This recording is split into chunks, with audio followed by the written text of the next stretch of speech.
آندھی طوفان کی طرح نہیں ہوگی تقریب، ہوں گے بس دو چار، وہ آپ کو سمجھ۔ نمبر ایک مسلمان کی حیثیت سے ہمارا یہ یقین ہے، اور اگر خدا نہ خواستہ اس یقین میں کوئی کمزوری ہے تو ہمیں وہ کمزوری دور کر لینی چاہیے۔ اگر یقین دھندلا گیا ہے تو اسے روشن کر لینا چاہیے،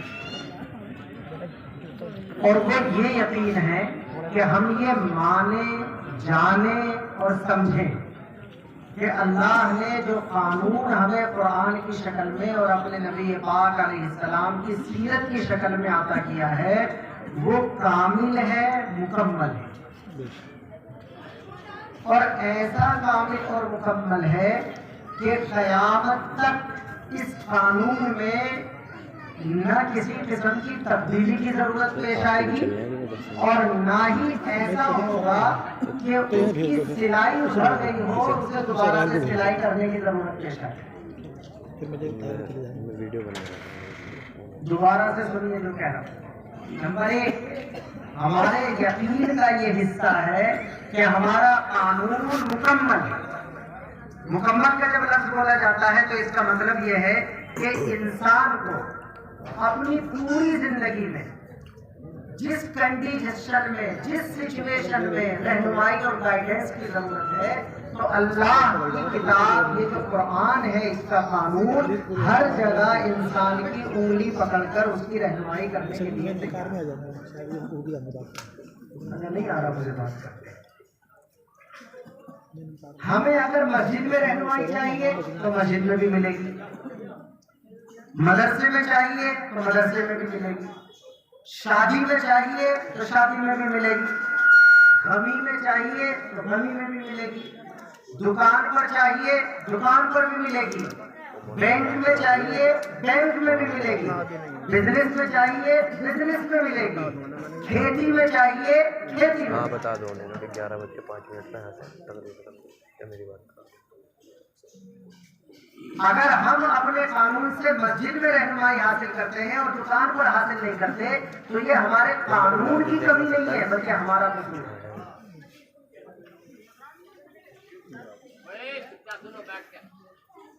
ہوا یہ ہے میرے بزرگوں کہ ہم نے دنیا کے دوسری قوموں کو دیکھا، ہم نے یہ دیکھا کہ دوسری قوموں نے اپنے دین کو اپنے عبادت خانوں میں بند کر دیا۔ جب وہ اپنے عبادت خانے میں جاتے ہیں تو دین پر عمل کرنے کی کوشش کرتے ہیں، لیکن جب وہ اپنی مارکیٹ میں اور اپنی لائف اور زندگی میں ہوتے ہیں تو پھر اپنے دین کی پرواہ نہیں کرتے۔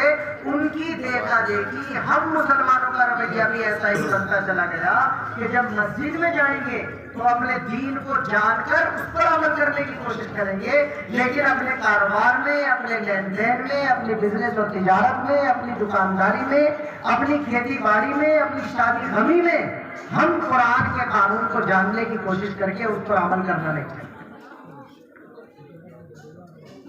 ابھی مجھے 5 منٹ لگ رہے ہیں کہ میری طرف آپ کی توجہ ہو جائے گی اور ہو گئی انشاءاللہ۔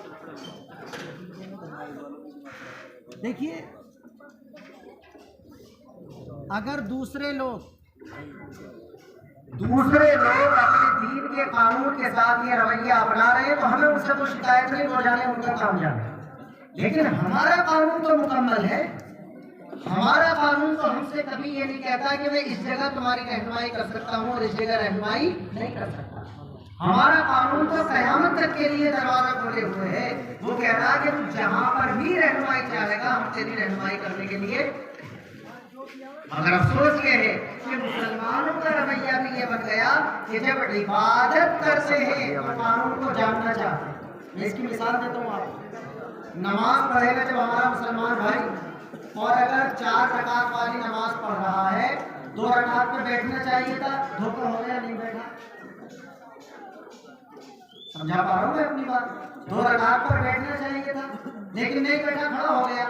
اب ہمارا تجربہ یہ ہے مولویوں کا اور مفتیوں کا اور اماموں کا کہ اس ہمارے مسلمان بھائی کو یہ غلطی کرتے ہوئے کسی نے نہیں دیکھا، کسی محلے والے نے نہیں دیکھا، امام صاحب نے بھی نہیں دیکھا، مفتی صاحب نے بھی نہیں دیکھا، لیکن ہمارا بھائی گھبرایا ہوا ہوتا ہے کہ مجھے بیٹھنا چاہیے تھا اور میں بغیر بیٹھے کھڑا ہو گیا تو میری نماز ہوگی یا نماز نہیں ہوگی۔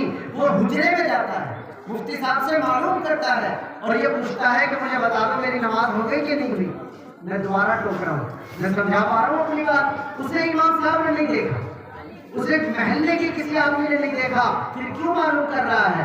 اس وجہ سے معلوم کر رہا ہے کہ اس کا یہ یقین ہے کہ میری نماز جبھی ٹھیک ہوگی جب اللہ کے قانون کے مطابق۔ وضو کرتے ہوئے اگر دھوکے سے رمضان کے مہینے میں کلی کرتے ہوئے پانی چلا گیا، کسی نے نہیں دیکھا، مگر ڈر کے مارے سوال کرے گا مفتی صاحب سے جا کر کے کہ میرا روزہ ہوگا کہ نہیں ہوگا۔ دکان پہ گیا تھا، اگر بتی سلگ رہی تھی، اس کا دھواں میری ناک میں چلا گیا تو میرا روزہ ہوگا کہ نہیں ہوگا یہ معلوم کرے گا۔ بقرعید آ گئی تو جانور خریدنے کے لیے بازار میں گیا تو بازار سے ہی فون کرے گا، پوچھ لو یہاں اتنے علماء بیٹھے، بازار سے ہی فون آ جاتا ہے کہ حضرت کان کٹا ہوا ہے، دم کٹی ہوئی ہے، سینگ ٹوٹا ہوا ہے، کہ اس کی قربانی ہو جائے گی کہ نہیں ہو جائے گی؟ آدھے گھنٹے کا ٹائم ہے، میراث تک پہنچوں گا تو آدھے گھنٹہ پہلے ہو جائے گا، لیکن بیٹھ گیا ہوں تو بتا دوں تھوڑا سا۔ عبادت میں ہمیں اپنے مسلمان بھائی سے کوئی شکایت نہیں، عبادت میں یہ شکایت تو ہو سکتی ہے کہ نماز نہیں پڑھتا، لیکن یہ شکایت نہیں ہوتی کہ نماز کو قانون کے خلاف پڑھتا ہے۔ جب نماز پڑھتا ہے تو قانون کو جان کر اس کے مطابق پڑھنا چاہتا ہے، جب حج کرتا ہے تو قانون کو جان کر اس کے مطابق کرنا چاہتا ہے، جب روزہ رکھتا ہے تو قانون کو جان کر اس کے مطابق کرنا چاہتا ہے، جب قربانی کرتا ہے تو قانون کو جان کر اس کے مطابق کرنا چاہتا ہے، لیکن نہ شادی کو پوچھتا، نہ غمی کو پوچھتا، نہ بینک کی اسکیموں کو پوچھتا، نہ بزنس کی شکلوں کو پوچھتا، نہ اپنی دکانداری کو پوچھتا، نہ اپنی میراث کو پوچھتا۔ تو قرآن کا قانون تو ہر جگہ ہماری رہنمائی کرنے کے لیے تیار ہے، لیکن ہم عبادت میں تو رہنمائی لیتے ہیں اور باقی اپنی زندگی میں اس سے کوئی رہنمائی لینے کے لیے تیار تو فکر کریں گے بھی انشاءاللہ۔ نمبر 1، ہمارا جو قانون ہے جو اللہ نے قرآن کی شکل میں عطا کیا ہے، یہ آدھا اور ادھورا نہیں ہے بلکہ مکمل ہے۔ جتنی رہنمائی مسجد میں کرتا ہے اتنی ہی 100% رہنمائی دکان پر ہے۔ ایک بات ہو رہی ہے۔ دوسری بات یہ ہے بزرگوں کہ یہ میراث جو ہے یہ ہماری زندگی کا ایسا حصہ ہے کہ ایک مسئلہ وہ ہے جو ہماری زندگی سے متعلق ہے اور ایک مسئلہ وہ ہے جو ہمارے مرنے کے بعد ہے۔ ساری زندگی کے مسائل آدھے اور مرنے کے بعد میراث کا مسئلہ آدھا 50%۔ اسی وجہ سے ہمارے نبی پاک علیہ السلام نے ایک موقع پر فرمایا، ابھی تو میں بات کر رہا ہوں لیکن یہاں کے ذمہ دار سے کہہ رہا ہوں جب ایسے موضوع پر بات کرانی ہو تو مسجد میں کرایا کریں، وہاں بلا لیں 1 گھنٹے کے لیے اور پھر ہم وائٹ بورڈ سے سمجھائیں گے، پروجیکٹر سے سمجھائیں گے، پورا بتائیں گے کہ جو آدمی مرے گا اس نے اگر 2 بیٹے چھوڑے 3 بیٹیاں چھوڑی تو بیٹیوں کو کتنا ملے گا، بیٹوں کو کتنا ملے گا، پروجیکٹر سے سمجھائیں گے آپ کو۔ یہاں تو موٹی موٹی سمجھیں۔ میں نے کیا عرض کیا کہ اللہ کے نبی پاک علیہ السلام نے ایک موقع پر فرمایا کہ میراث کے مسئلے سیکھا کرو، اس لیے کہ میراث کے مسئلے آدھا علم ہے۔ کیا مطلب آدھا علم ہے؟ کہ ساری زندگی کے مسئلے زندگی کے ہیں تو آدھا ہو گیا، اور میراث مرنے کے بعد کا ہے تو آدھا ہو گیا، اور ہم نے اس والے مسئلے کو چھوڑنا بھی سیکھنا بالکل چھوڑ دیا۔ تو میراث کسے کہا جاتا ہے؟ میراث کے معنی آتے ہیں وہ مال، وہ جائیداد، وہ بینک بیلنس، وہ دکان مکان، چاہے وہ فیکٹریوں کی شکل میں ہو اور چاہے وہ گلاس، پلیٹ، پیالہ، چارپائی، جھونپڑی، سوئی کی شکل۔ مرنے والے نے مرتے ٹائم جو چیز بھی اپنی ملکیت کی چھوڑی ہے جس کا وہ مالک تھا، اس کی آنکھ بند ہوتے ہی اس کا سارا مال میراث بن جاتا۔ عربی میں اس کے لیے ایک لفظ آتا ترکہ۔ ترکے کا مطلب ہوتا ہے چھوڑی ہوئی چیز، کہ بندہ جو چیز چھوڑ کر مر گیا وہ ترکہ ہے، لیکن یہ مرنے والے کے بیٹی، بیٹا، اولاد، بیوی، رشتہ دار اس کو حاصل کر لیں گے تو اس اعتبار سے میراث۔ تو نمبر 1 ہمارا قانون مکمل ہے، اس نے زندگی کی چیزیں بھی سکھلائی اور مرنے کے بعد کی چیزیں بھی سکھلائی۔ ان میں سے سب سے پہلے یہ بات آتی ہے کہ انتقال کرنے والا جب انتقال کر جائے گا اور وہ اپنا مال چھوڑ کر کے جائے گا تو اس کے مال کے بارے میں اللہ نے کیا قانون دیا۔ تو یاد رکھنے کے لیے سنیے، نمبر 1 سب سے پہلے اس کے مال میں جو حق ہے وہ یہ ہے کہ اس کے کفن دفن کا انتظام کیا جائے. سب سے پہلے اس کے کفن دفن کا کیا کیا جائے گا؟ اس مال سے انتظام کیا جائے. اب اگر آپ یہ کہیں کہ صاحب بیٹا اپنے پیسے لگا رہا کفن دفن میں، باپ کا چھوڑا ہوا پیسے نہیں لگا رہا، تو یہ گفٹ ہے. لیکن شریعت اتنی غیرت مند ہے، اس نے مرنے والے کی عزت کا یہاں تک لحاظ رکھا ہے کہ بعد میں وہ دیکھا جائے گا کہ کس کا قرضہ ہے اور کس کی وصیت ہے اور کون میراث لے گا، لیکن سب سے پہلے اس کا چھوڑا ہوا مال اگر کوئی بھی اس کے تختے نہ خریدنا چاہے، کوئی بھی اس کی قبر کی کھدائی کے پیسے نہ دینا چاہے، کوئی بھی اس کے لیے کفن دفن کا انتظام نہ کرنا چاہے، لیکن اس کے خاندان سے زیادہ اس کی خیرخواہ اس کی شریعت تھی، تو شریعت نے خود یہ متعین کر دیا کہ سب سے پہلے مرنے والے کے پیسے میں سے اس کے کفن دفن کا انتظام کیا جائے. پھر سن لیجیے، جوش آ گیا، تھوڑا سا جوش نہیں آنا چاہیے اس موضوع پر. اگر کوئی بیٹا اپنی طرف سے کہہ دیتا ہے کہ میں خرچ اٹھا لوں گا، اگر کوئی بیٹی اپنی مرضی سے کہہ دیتی ہے کہ میں خرچ اٹھا لوں گی، اگر کوئی بھائی اپنی مرضی سے کہہ دیتا ہے کہ میں خرچ اٹھا لوں گا، تو بڑی اچھی بات ہے صاحب. دوست ہیں آپ، بھائی ہیں آپ، بیٹے ہیں آپ، بیٹی ہیں آپ، جیسے زندگی میں آپ ساتھ دیتے تھے اب بھی آپ نے ساتھ دے دیا، لیکن شریعت نے آپ کو مکمل پابند نہیں بنایا ہے. شریعت نے یہ کہا سب سے پہلے اس کے پیسے کا استعمال اس کے کفن دفن کے لیے کیا. یاد رکھیں گے. اب یہاں جتنے بھائی موجود ہیں سب سن لیں. اگر بر موقع ایک بھائی نے مثال کے طور پر اپنے باپ کے انتقال کے بعد کفن دفن میں پیسہ لگا دیا، پتہ چلا کہ صاحب 1 لاکھ روپیہ اٹھ گیا، اب جب کل کو وہ مال تقسیم ہوگا تو اس بھائی کو حق ہے کہ وہ پہلے سارے بھائیوں اور بہنوں سے کہے کہ پہلے اس میں 1 لاکھ روپے مجھے دو، اس لیے کہ وہ میری جیب سے خرچ ہوا. شریعت لگی لپٹی نہیں رکھا کرتی ہے، شریعت 1.5 بات کرتی ہے. آج کل جو زیادہ کھری بات کہنے والا ہوتا ہے نا، وہ کہتا ہے میں بھی کھری بات کہتا ہوں، لگی لپٹی نہیں کرتا ہوں. تو سب سے زیادہ کھری بات اگر کوئی کہتا ہے تو اللہ کی کتاب قرآن کہتا ہے. تو نمبر 1 اس پیسے کا سب سے پہلے استحقاق ہے کہ اس کے کفن دفن کا انتظام کرے. نمبر 2 دوسرے نمبر پر یہ دیکھا جائے گا کہ اس مرنے والے بھائی پر کسی کا قرضہ تو نہیں ہے. یہ نہیں ہے کہ ابا جی کا انتقال ہوا تو بھیا بیٹے پہلی لڑنے لگے کہ یہ گلاس لے لوں گا اور یہ بیڈ لے لوں گا اور یہ بیڈ شیٹ لے لوں گا. یہ چھوٹی چیزوں کا نام میں نے اس وجہ سے لیا کہ گلاس کی ہوتی ہے لڑائی، ہوتی ہے لڑائی. بیٹیوں کی نہیں ہوتی، بیٹوں کی ہوتی ہے. بیٹیاں تو یہ سمجھتی ہیں ہمارا تو کچھ ہے ہی نہیں، لیکن وہ بھی اتنی سیدھی نہیں ہے، وہ یہ لے لیں گی تو ساری زندگی بھاگ اور چھوٹے کو جہیز نہیں لے گا. دونوں طرف سے غلط ہے. بیڑا فرق کر دیا ہم نے اپنے عمل سے پورے اللہ کے قانون قرآن. پھر سنیے واپس. دوسرے نمبر پر یہ دیکھا جائے گا کہ کسی کا قرضہ تو نہیں ہے. پہلے کفن دفن کا انتظام ہو گیا اور اس کے بعد یہ دیکھا جائے گا کسی کا قرضہ تو نہیں ہے. اگر پتہ چلے کہ فلاں بھائی کے 2000، فلاں کے 10,000، فلاں کے اتنے، فلاں کے اتنے، تو پھر دوسرے نمبر پر اس کے چھوڑے ہوئے مال میں سے اس کا قرضہ ہے. ٹھیک ہے جی حضور. نمبر 3 نمبر پر اب یہ دیکھا جائے گا کہ ابا جی جب بیمار تھے تو کہیں کسی کو کچھ وصیت تو نہیں کرتی ہے کہ میرے مال میں سے اتنا % میرے اس دوست کو دے دیا جائے، اس نے ساری زندگی میرا بڑا ساتھ دیا. یہ بھی ہو سکتا ہے کہ نہیں؟ وقت کم ہے، اس وجہ سے میں آہستہ آہستہ کر کے آگے بڑھ رہا ہوں. کئی مرتبہ اپنی اولاد سگی اولاد ساتھ نہیں دے رہی ہوتی، لیکن پڑوسی اسپتال میں اٹھایا دینا ہوتا ہے. کئی مرتبہ سگی اولاد ساتھ نہیں دے رہی ہوتی ہے، اپنا کوئی دوست ہوتا ہے تو بیچارہ مہینوں تک اسپتال میں لگا پھرتا رہتا ہے.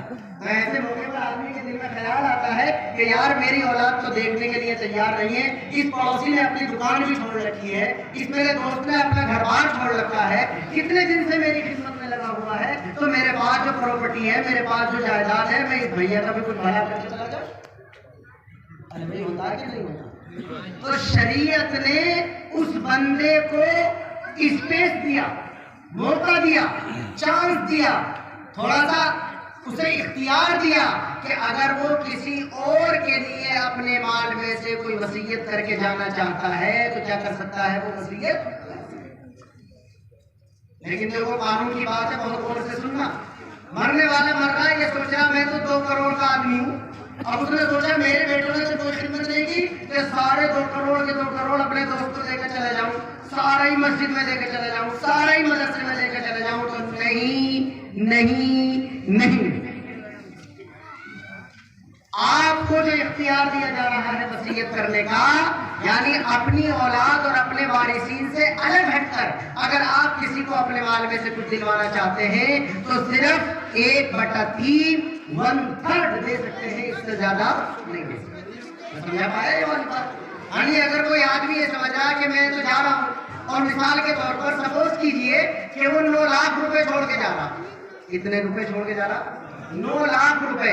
اب اگر وہ اپنی بیٹی، بیٹا، بیوی، اپنا یہ جو رشتہ دار ہوتے ہیں جو وارث بنتے ہیں، ان کے علاوہ کسی اور کو کچھ دے کر جانا چاہتا ہے تو اسے وصیت کہا جائے گا، اور وصیت صرف 1/3 میں کی جا سکتی ہے، 1/3 سے زیادہ نہیں کی جا سکتی۔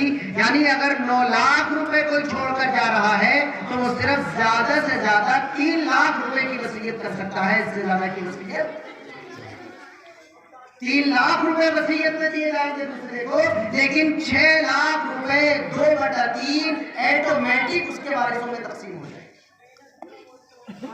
پھر سنیے واپس پلٹ کر، نمبر 1 میں نے یہ ذکر کیا کہ ہمارا قانون مکمل ہے، ہر جگہ رہنمائی کرتا ہے۔ یہ ہماری کمزوری ہے کہ ہم نے آدھا تیتر آدھا بٹیر کر دیا، کہیں پوچھتے ہیں اور کہیں نہیں۔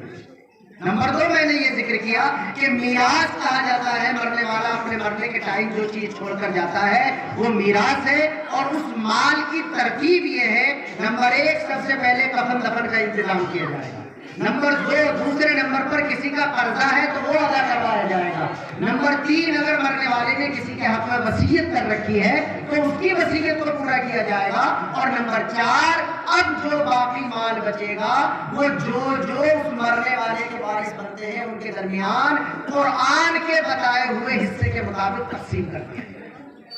سمجھ آ گئی بات مکمل؟ یہ آیت جو عزیز محترم نے بھی پڑھی تھی، میں نے بھی وہی دہرائی تاکہ آپ توجہ کریں کہ انہوں نے بھی وہی آیت پڑھی تھی، میں نے بھی وہی آیت پڑھی۔ آج کل لوگ ہمیں سکھاتے ہیں کہ صاحب قرآن نے مردوں کو ڈبل دے دیا حصہ اور عورتوں کو آدھا دے دیا۔ یہ سنا ہوگا نا سب نے کہ بھئی لڑکے کا حصہ ڈبل ہوتا ہے اور لڑکی کا اس کے مقابلے میں سنگل۔ کسی کا انتقال ہوا، وہ 3 روپے چھوڑ کر مرا، 1 بیٹا چھوڑا 1 بیٹی چھوڑی، تو 2 روپے لڑکے کو مل جائیں گے اور 1 روپیہ لڑکی کو مل جائے گا۔ یہ ہے قرآن کا قانون۔ تو اس پر لوگ اعتراض کرتے ہیں کہ صاحب قرآن نے عورتوں کے ساتھ یہ رویہ اختیار کر لیا کہ ان کی عزت نہیں رکھی، ان کو مردوں کے مقابلے میں آدھا دلوایا۔ اب اس پوری تفصیل میں مجھے جانے کا موقع نہیں ہے، لیکن ہلکا سا اشارہ کروں گا کہ اتنی جلدی پریشان نہ ہو جایا کریں کوئی اعتراض سن کر، بلکہ علماء سے معلوم کیا، اپنا ٹائم دیا کریں، علماء سے درخواست کریں، گزارش کریں کہ آپ ہفتے میں 1 دن عشاء کی نماز کے بعد آدھا گھنٹے ہمیں اللہ کی کتاب قرآن کا ترجمہ کر کے بتلا دیا کرو کہ اس میں اللہ نے کہتا کیا ہے، تو ساری باتیں آ جائیں گی ہمارے سامنے۔ لوگ اعتراض کرتے ہیں کہ عورتوں کو آدھا دے دیا، میں اس کو 5 منٹ میں حل کر رہا ہوں، بڑا آسانی سے ہم سن لیتے ہیں۔ لوگ ہمیں عورتوں کی عزت کرنا سکھا رہے ہوتے ہیں۔ آپ ذرا 1400 سال پہلے جا کر تاریخ پڑھیے اور پتہ کیجئے، جب اللہ کے قانون نے عورتوں کو حصہ دلوایا ہے اس وقت میں مکے کے لوگ تو کیا پوری دنیا میں کہیں عورتوں کو آدھا کیا 1 رتی بھی نہیں ملا کرتا۔ بلکہ اگر میں اور تفصیل میں جاؤں تو آپ کو بتاؤں گا، ڈر لگتا ہے۔ قرآن کریم جب نازل ہو رہا تھا میراث کے مسائل کو بتانے کے لیے، اس وقت مکے کے عربوں کی صورتحال یہ تھی، سننا ذرا غور سے آسانی کے ساتھ، کہ اگر کسی کے باپ کا انتقال ہوتا اور اس باپ کے مثال کے طور پر 4 لڑکے ہوتے اور اس باپ کی مثال کے طور پر 2 یا 3 بیویاں ہوتی، تو یہ 4 لڑکے جس بیوی کے ہوتے تھے ان کی جو سگی ماں ہوتی تھی اس کو تو یہ اپنی سگی ماں مان لیا کرتے تھے، لیکن باقی جو دوسری 2 بیویاں ان کے باپ کی ہوتی تھیں ان کو میراث میں حصہ دینا تو دور کی بات، انہیں بھی باپ کا چھوڑا ہوا مال سمجھ کر اپنے درمیان تقسیم کر دیا کرتے تھے۔ اللہ، میں سمجھا پایا؟ کیسے سمجھاؤں؟ انہیں بھی مال سمجھ لیا کرتے تھے۔ انہیں بھی تقسیم کر لیا کرتے تھے. ڈر لگا رہتا تھا کہ ہمارے ابا کے اس پہ 2 لاکھ روپے اگر یہ کہیں اور چلی جائے گی تو یہ پیسے چلے جائیں گے، لہٰذا ان پر بھی قبضہ کر لیا کرتے تھے. اور یہ ہوائی بات نہیں کر رہا ہوں، یہ ایک نشست میں سمجھنے کی بات نہیں ہے. مجھے امید ہے کہ انشاءاللہ اس پر لیکچر سیریز ہونی چاہیے. یہ علماء موجود ہیں، ترتیب بنائیں، 2-3 نشستوں میں 2-3 دن میں موضوعات پر بات کر کے، جیسے کہ باقاعدہ کسی موضوع کو سمجھانے کے لیے کیا جاتا ہے، ویسے یہ چیز سمجھنے کی. اللہ نے قرآن میں فرمایا یا اللہ کا قرآن لکھ رہا ہے اس پر، اے ایمان والو تمہارے لیے یہ حلال نہیں ہے کہ تم عورتوں کے زبردستی وارث بن کر بیٹھ جاؤ. بخاری میں بھی روایت موجود ہے، ابو داؤد شریف میں روایت موجود ہے اس آیت کے بیک گراؤنڈ پس منظر میں کہ اگر اولاد ہوتی اور ان کے باپ کی 1 سے زیادہ بیویاں ہوتی تو اپنی سگی ماں کو تو سگی ماں مانتے تھے، لیکن اپنی سوتیلی ماں کو حصہ دینا تو دور کی بات، مال سمجھ کر اپنے درمیان تقسیم کر دیا. ہم پر اعتراض کرتے لوگ کہ ہم عورتوں کو آدھا حصہ دیتے ہیں. ذرا تاریخ کو پڑھیں اور آگے بڑھیے. قرآن نے یہ بھی کہا ہے، پھر غور سے سنیے، قرآن نے یہ بھی کہا ہے کہ اس زمانے میں کچھ تو ایسے تھے جو وارث بن جاتے تھے اپنی سوتیلی ماں کے، اور کچھ نالائق تو ایسے تھے جو سوتیلی ماں سے باپ کے مرنے کے بعد خود اپنا نکاح کر لیتے تھے. یہ بھی قرآن میں وَلَا تَنْكِحُوا مَا نَكَحَ آبَاؤُكُم مِّنَ النِّسَاءِ إِلَّا مَا قَدْ سَلَفَ. اللہ نے فرمایا جن سے تمہارے باپوں نے نکاح کر رکھا ہے، جن سے تمہارے دادا نے نکاح کیا تھا، چاہے وہ تمہاری ماں نہ ہو صحیح والی، لیکن سوتیلی تو ماں ہے، تو وقت اس سے نکاح کرنا تمہارے لیے حلال. یاد ہے میں کیا سمجھانے کی کوشش کر رہا ہوں؟ یہ سمجھانے کی کوشش کر رہا ہوں کہ اگر قرآن نے عورتوں کو آدھا حصہ دیا مرد کے مقابلے میں، تو لوگ ہم پر اعتراض کرتے ہیں کہ آدھا کیوں دیا. حالانکہ یہ دیکھنا چاہیے کہ جب قرآن نے آدھا دیا تو دنیا میں کوئی انہیں آدھا تو دور کی بات میراث کا مستحق ماننے کے لیے تیار ہے. اللہ نے قرآن کریم میں پھر ان کا حصہ مقرر کیا. آدھا کیوں دیا ہلکا سے اشارہ کر کے آگے بڑھوں گا، لیکن اس سے پہلے وہ آیت کا ترجمہ کر دوں جو میں نے پڑھی تھی شروع میں. اللہ نے ایک ہی جیسا لفظ مردوں کے لیے بھی بولا اور سیم ایسا ہی لفظ عورت کے لیے، اتنا بھی تو فرق نہیں ہے. فرمایا للرجال نصیب مما ترک الوالدان والاقربون. والدین، ماں باپ اور قریبی رشتہ دار جو مال چھوڑ کر کے مریں گے اس میں مردوں کا بھی حصہ ہے. اور بعینہ ہی ایسا ہی لفظ اللہ تعالیٰ نے عورتوں کے لیے بولا کہ وَلِلنِّسَاءِ نَصِيبٌ مِّمَّا تَرَكَ الْوَالِدَانِ وَالْأَقْرَبُونَ. ماں باپ اور قریبی رشتہ دار جو مال چھوڑ کر کے مریں گے اس میں عورتوں کا بھی حصہ ہے. اور آگے فرمایا مما قل منہ او کثر. یہ نہیں دیکھا جائے گا کہ اگر کارخانے اور فیکٹری اور پلوٹنگ والا ہے تب تو سب کو تقسیم کیا جائے گا، اور اگر جھگی جھوپڑی والا ہے تو یہ تقسیم نہیں کیا جائے گا. چاہے مرنے والے نے کارخانے اور فیکٹریاں چھوڑی ہو، چاہے مرنے والے نے کھیتی کی زمین چھوڑی ہو، چاہے مرنے والے نے مارکیٹ کی زمین چھوڑی ہو، چاہے مرنے والے نے جھوپڑی اور کھانے پینے کے برتن اور سونے کے لیے بیڈ اور صرف چارپائی چھوڑی ہو، مرنے والے کے مرتے ہی اس کی چھوڑی ہوئی سوئی میں بھی سارے کے سارے وارثوں کا حق ہو جاتا ہے. اور سارے وارثوں سے اجازت لیے کسی کے لیے بھی اس کے چھوڑے ہوئے مال کو خرچ کرنا جائز نہیں رہتا. یہ نہیں ہے کہ بڑے بھائی کے ہاتھ میں کاروبار ہے تو چھوٹے بھائی سے کچھ بھی نہ پوچھے اپنی مرضی سے چلاتا رہے. مما قل منہ او کثر، چاہے وہ اللہ ہے نا، اللہ نے ہماری مشین بنائی، ہماری نفسیات کو جانتا ہے، لکھ دیا اس نے. اور یہاں پر بھی آیت ختم نہیں ہوئی. اللہ نے فرمایا نصیبا مفروضا. یہ اللہ کی طرف سے فکس کیا ہوا حصہ ہے. جب میچ فکس ہو جائے تو بس پھر وہی رزلٹ آتا. یہ اللہ نے فکس کر دیا مقرر حصہ. جن لوگوں کا اللہ نے حصہ مقرر کر دیا قرآن میں، ایسے لوگ 12 ہیں. ایسے لوگ کتنے؟ 12 4 مردوں میں سے ہیں 8 عورتوں میں سے ہیں جن کے حصے اللہ نے باقاعدہ قرآن میں بٹوں تک کا حساب لگا کر کے مقرر کر دیا. یہاں علماء موجود ہیں, وہ تو میرے مخاطب نہیں ہے, لیکن یہ بات علماء کے حساب کی ہے اور اس بات کے تو میں بتایا دے رہا ہوں. اللہ نے ایسا باریک باریک میتھمیٹکس کا حساب لگایا ہے قرآن میں کہ اتنا مشکل مضمون ہو گیا وہ کہ مضمون تو مشکل تھا ہی, لفظوں میں بھی مشکل ہو گیا. قرآن حضرات علماء حضرات جانتے ہیں, یاد کراتے ہیں اپنے بچوں کو تو کہتے ہیں یوسف اللہ سے کر لے, یاد کر لینا, اس لیے کہ اس میں اللہ نے بٹوں تک کا حساب لگا کے سمجھا دیا تو وہ پڑھنے میں بھی مشکل ہو گیا. اس لیے کہ جب معنی مشکل ہوتے ہیں تو لفظ بھی کیا ہو جاتا ہے, اس کا مشکل ہو جاتا ہے. جیسے نماز کی رکعات متعین ہے, فجر میں 2 ہے تو ہم اپنی مرضی سے 4 نہیں کر سکتے, ویسے ہی میراث کے حصے اللہ نے قرآن میں متعین کر دیے کہ بیٹے کا کتنا ہے, بیٹی کا کتنا ہے, ماں کا کتنا ہے, باپ کا کتنا ہے, دادا کا کتنا ہے, بیٹا نہیں ہوگا تو بیٹی کا کتنا ہے, بیٹی بیٹا دونوں ہو تو کتنا ہے, بیٹی صرف 1 ہو تو کتنا ہے, بیٹی 2 یا 2 سے زیادہ ہو تو کتنا ہے, اگر اور رشتہ دار ہیں تو ان میں سے کس کا ہے کس کا نہیں ہے, سارا کا سارا حساب اللہ تعالیٰ نے قرآن میں باقاعدہ لگا کر دیا.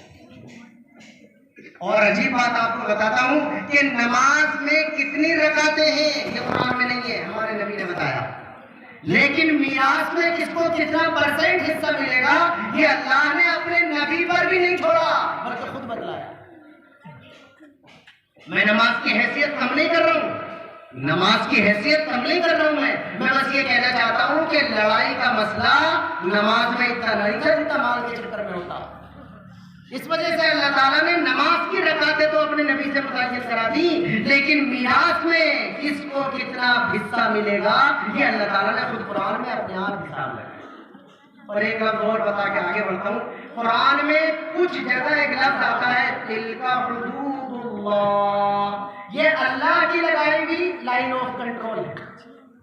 حدود کے معنی آتے سرحد, آپ جانتے ہیں سرحد کراس کرے ختم, گھسپیٹ ہوتا ہے. وہ ایک ملک میں اگر دوسرے ملک والا گھسپیٹ کرے گا, سرحد کراس کرے گا تو ادھر والا اسے شوٹ کر سکتا ہے. اس لیے کہ سرحد پار کرنے کی اجازت کسی کو نہیں دی جا سکتی. جب انسانوں کی لگائی ہوئی سرحد پار نہیں کی جا سکتی تو اللہ نے اگر کوئی سرحد کھینچ دی ہے تو اسے کیسے پار کیا. قرآن میں چند جگہ اللہ پاک نے یہ جملہ لکھا ہے, ان میں سے ایک میراث کے مسئلے والا رکوع بھی ہے کہ جب میراث کے مسئلے والا رکوع مکمل ہو جاتا ہے تو اللہ تعالیٰ نے وہاں پر لکھا تلک حدود اللہ, یہ اللہ کی مقرر کردہ حدود ہے, ان سے جو تجاوز کرے گا ومن یتعد حدود اللہ, جو ان کو کراس کرے گا اس کا ٹھکانہ جہنم. 11:02 ہو گئے, میں نے 11:05 تک بات کرنے کا ارادہ کیا تھا, لیکن اب آپ اتنی ہی بات میں کر سکوں گا, اپنی بات دہرا رہا ہوں. ایک بات اور کہہ کے بس اجازت لوں گا. آج میں صرف اتنا کہہ سکا ہوں کہ قرآن ایسا قانون ہے جو مکمل ہے. اب یہ ہماری ذمہ داری ہے, ہم جیسے نماز روزے میں معلوم کرتے ہیں ویسے ہی ساری چیزوں میں معلوم کرتے ہیں. ان میں سے ایک چیز میراث. میراث کہا جاتا ہے مرنے والا جو مال چھوڑے اس کو کیسے کیا جائے گا, اس کے بارے میں میں نے بتلایا. نمبر 1 کفن دفن, نمبر 2 کسی کا قرضہ ہے تو وہ دلوایا جائے گا, نمبر 3 کسی کو اگر وصیت کرنی ہے تو 1/3 میں, یاد رکھنا بعض مرتبہ لوگ بڑے ناراض ہوتے ہیں اولاد سے تو سارا مال مسجد میں دینے کے چکر میں لگ جاتے ہیں, ناجائز ہے. 1/3 میں وصیت کی جائے گی, 1/3 میں, اور باقی جو 2/3 ہوگا وہ اپنی اولاد کے درمیان تقسیم کر دیا جائے گا. یہ 4 حصے ہوتے ہیں. پھر میں نے اتنا ذکر کیا کہ لوگ اگر یہ کہتے ہیں کہ عورتوں کو قرآن نے آدھا حصہ دیا ہے تو وہ سن لیں کہ قرآن نے آدھا دیا ہے, لیکن دنیا کی کوئی قوم انہیں کچھ بھی دینے کے لیے تیار.